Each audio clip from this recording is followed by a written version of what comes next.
Welcome to Chapter 22. Here we go. If you're like me, and even though we've just met, I think I can tell that you are, you don't quickly embrace things that don't make sense. Like the Mac, the shiny white alternative to computers which are running Windows. I know everyone says they're the greatest thing since shredded cheese, but every time I touch one, I wind up sitting there saying, why isn't this working? Or what's it doing now? Does anyone know how this thing works? So I'm still on Windows. Trademark Bill Gates. Unless I see some reasonable proof that Mac is better than PC, some solid evidence, I'm sticking to PC. I'm glad you have a warm relationship with your Mac. If that works for you, then I'm happy for you, but that's not for me. If you want me to buy a Mac, you're going to have to show me some real evidence, something I can understand, which is not only internally consistent, but makes sense of the problems I've had in the past, and the fact that no one seems to know how to make it work except Stacy, and she isn't around when it starts freaking out. Why did we even buy this thing if Stacy is the only person around here who knows how it works? But I digress. For many people, Christianity is much like my Mac experience. They say, look, if that works for you, that's great. I just can't embrace it as true. I tried the whole church thing and I didn't like it. My knowledge and experience have encouraged me to keep using Windows, metaphorically speaking. What you need is a good friend at a reasonable hourly rate to show you all the facts, someone to clear up confusion, show you the buttons to push, and to explain why your true goals are best met, and in a certain manner only met, in Jesus. And that is what I am going to do. If you want proof that God exists, let's start with the universe itself. I'm going to show you how the entire universe is proof for the existence of the God of the Bible. I mean, you can't ask for more proof than the entire universe, right? Ladies and gentlemen, please welcome the Kalam cosmological argument. Yay! This argument has been made popular and formidable by one of my favorite philosophers, Dr. William Lane Craig. That is until he starts talking about Genesis. Then he loses his tiny mind. But in this case, he's doing good. Doing good. You just see, I tried to say great and good at the same time. I'm drinking caffeine, but it still isn't doing it. Where was I?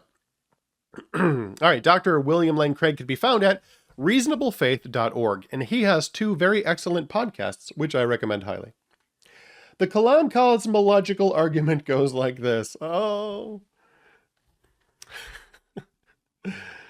The show is free. Don't complain. That's my official motto. When you hear Bri from Shy, I want you to think to yourself, hey, the show is free. I shouldn't complain. My apologies. Okay, the Kalam cosmological argument goes like this. Number one, everything that begins to exist has a cause. Now, let me read that again because I want you to hear all those words. Number one, everything that begins to exist has a cause. Number two, the universe began to exist. Number three, conclusion, therefore, the universe has a cause. It's pretty simple, right? If you agree with points 1 and 2, then it will be obvious that point 3 must follow. Is this proof that God exists? It will be once you apply it. Read on, my friend. Well, I'll read on for you. Point number 1 is as simple as it sounds. If something comes into existence, then it must have a cause. Not even science fiction writers can violate this principle. Consider if you woke up one morning and you went downstairs to make some coffee, and as you descended the stairs, you suddenly saw a giraffe in your living room. One thought you would not have is, goodness me, a giraffe has suddenly come into existence, uncaused, in my living room. More likely you'd think, where did that come from? Or maybe, how many times do I have to tell those kids that if they don't lock the doggy door after Scraps comes in? And if your kids say, well, you didn't leave the door unlocked, it just popped into existence while we were watching Captain Video, can we keep it? You would not buy this story. Because you know that anything that begins to exist has a cause, including giraffes. The universe could no more pop into existence uncaused than a giraffe could. I would argue it is, in fact, less likely to happen. You know, because the universe as a whole is, in cosmological terms, bigger than a giraffe. We now must consider point number 2. The universe began to exist. Is it true? The universe either came into existence, as point 2 asserts, or it is eternal and was never caused. It simply always was. How do we know the universe came into existence? There are two reasons. First is the absurdity of infinity. which would make a cool name for a band. So, if you're starting a band, you can call it that. The second is modern science. Let's start with infinity. Why can't the universe have an infinite past? Mormons, are you listening? Why can't the universe have an infinite past? Because we would never arrive at today. Imagine every day as a domino falling over. You set up your little line of dominoes, knock it over. Imagine every day is one of those dominoes falling over. Everyone is knocked over by the previous one, and itself knocks over the following one. If you have 1,000,000 dominoes, you can watch any one of them, and eventually you will see it fall. The 1,000,000th domino will take a while to fall, but eventually the 999,999th will knock into it, and they will all fall over. If your dominoes are infinite, if you have an infinite row of dominoes, then it doesn't matter which one you watch, because that domino will still have to wait for an infinite number of previous dominoes to fall before it does. And so will the one before it, and the one before that, and the ones before those into infinity. In short, if the row of dominoes is infinite prior to your domino, you will never see it fall. If the past is infinite, you will never arrive at today, or yesterday, or the day before that. But we have arrived at today. Thus, there cannot have been an infinite past. There you go. Philosophy. Also, practically speaking, if you ever come across a pizza place with an infinity minutes delivery guarantee, just order from somewhere else. So it's impossible to have an infinite past. Conveniently, this works out well for Albert Einstein and everyone who came after. Modern science has decided that the universe, while very old and much larger than the average giraffe, is not infinite. It has a first moment of existence. They call this the Big Bang. Modern science is not real good at the naming department. I agree with Calvin of Calvin and Hobbes by Bill Watterson that the name should have been the horrendous space kablooey. Contact your congressman and see if he can do something about it. If the first moment of the universe was the horrendous space kablooey, then what caused the kablooey to go kablooey? The Big Bang Theory does have an answer about the cause. There was none. It happened without a cause. It's tremendously unlikely, they admit, that an entire universe would suddenly pop into existence for no reason, but it only had to happen once. Yeah, I've actually heard someone say that. Yet, if we know better when it comes to a giraffe in the living room, then we must certainly find it harder to accept for the entire universe. As I've said before, this is like a magician pulling a rabbit out of a hat, but without a hat. Or a magician. Or, until it appears from not a hat, the rabbit.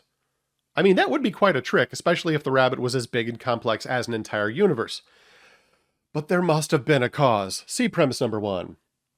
So the horrendous space kablooey is the first moment of energy, matter, and space, even time itself. If it all popped into existence a finite time ago, what caused it? The cause had to be something not made of matter or energy because they didn't exist before this. This cause caused them. It could not have been something that takes up space because there wasn't any yet.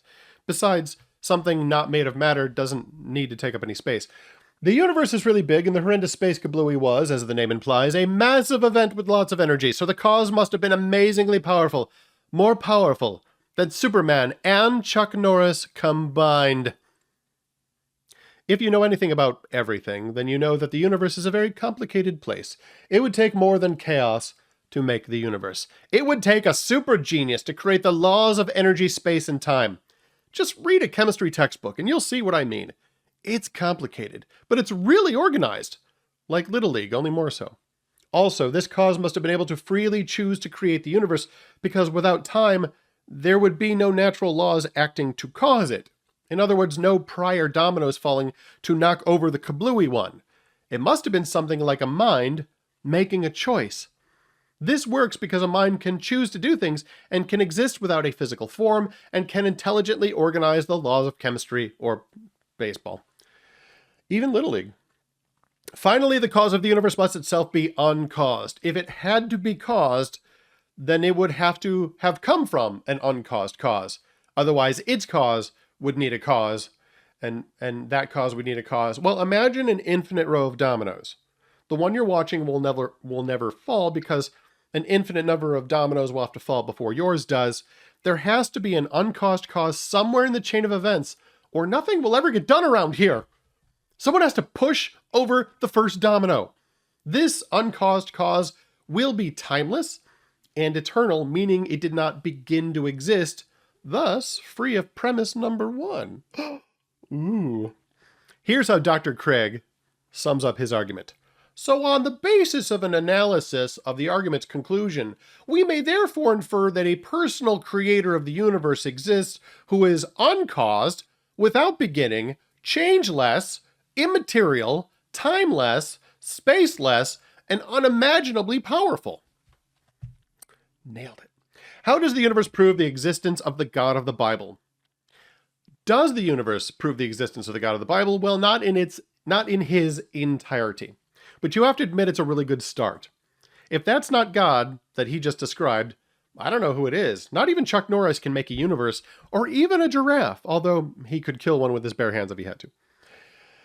But it is worth noting that while this argument doesn't prove everything about God as he is revealed in the Bible, that doesn't mean that this argument doesn't prove the existence of the God of the Bible. For example, this argument doesn't prove that God is Trinity, or that he parted the waters of the Red Sea so that Moses and the children of Israel could flee from Egypt. However, this does prove that there absolutely must be an uncaused, personal, timeless, spaceless, immaterial, brilliant, and incredibly powerful supernatural creator of the universe.